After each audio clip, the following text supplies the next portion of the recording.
माँ दुर्गा के 9 अवतारों में से एक अवतार माँ चंद्रघंटा का है, जिनकी पूजा नवरात्रि के तीसरे दिन की जाती है।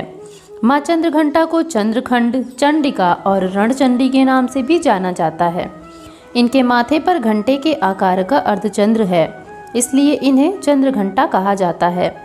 मान्यता है कि देवी पार्वती पहाड़ों में पैदा हुईं और शैलपुत्री के नाम से पूरे ब्रह्मांड में जानी गईं।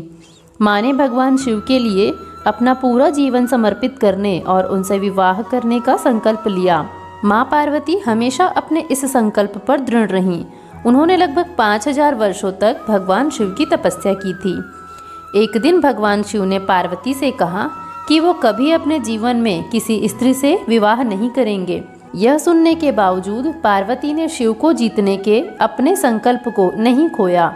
वो सारी सुख सुविधाएं त्याग कर भगवान शिव की तरह ही पहाड़ों में रहने लगीं और दिन रात तपस्या करने लगीं। इसी कारण उन्हें ब्रह्मचारिणी देवी के नाम से भी जाना जाता है। पार्वती की निरंतर तपस्या ने भगवान शिव का ध्यान अपनी ओर आकर्षित किया और भगवान शिव ने पार्वती की परीक्षा लेने की ठानी। भगवान शिव ने परीक्षा लेने के लिए ब्रह्मचारी रूप धारण किया और पार्वती से मिलने पहुंच गए। उन्होंने पार्वती के सामने शिव भगवान की बहुत ही बुराई की और कहा, वह नागधारी हैं, विषधारी हैं और आप उनके साथ जीवन में कभी भी सुखी नहीं रह पाएंगी। आपको हमेशा दुखों का सामना करना पड़ेगा।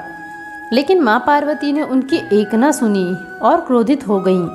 उनके क्रोध को शांत करने के लिए भगवान शिव अपने असली रूप में आए और उनकी तपस्या से खुश होकर पार्वती को पत्नी के रूप में स्वीकार कर लिया। लेकिन पार्वती ने शिव से उनके घर आकर पूरे विधि विधान के साथ विवाह का आग्रह किया। जिसके कुछ समय बाद जब भगवान शिव और पार्वती के विवाह का समय आया तो भगवान शिव कुछ ऐसी बारात लेकर पहुँचे जिसमें भूत, तपस्वी, ऋषि और अघोरी शामिल थे।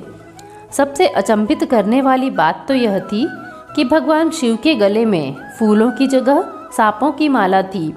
इसके अलावा भगवान शिव के शरीर पर वस्त्रों की जगह राख लिपटी हुई थी। उस वक्त पार्वती ने भगवान शिव को शर्मिंदगी से बचने के लिए माँ चंद्रघंटा का भयानक अवतार धारण किया। पार्वती ने जैसे ही चंद्रघंटा अवतार लिया तो उनके शरीर पर 10 भुजाएं प्रकट हो गईं।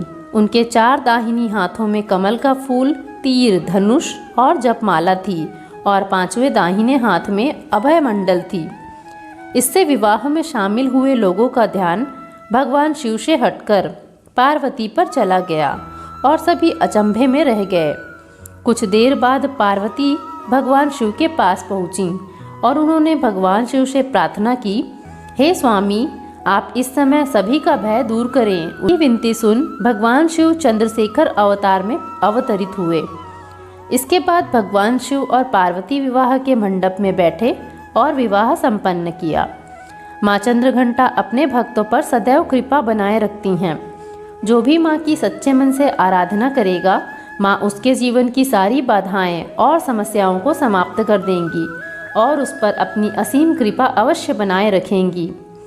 नवरात्रि के तीसरे दिन माँ चंद्रघंटा की पूजा की जाती है और सभी रोगों को दूर करने का वरदान मांगा जाता है।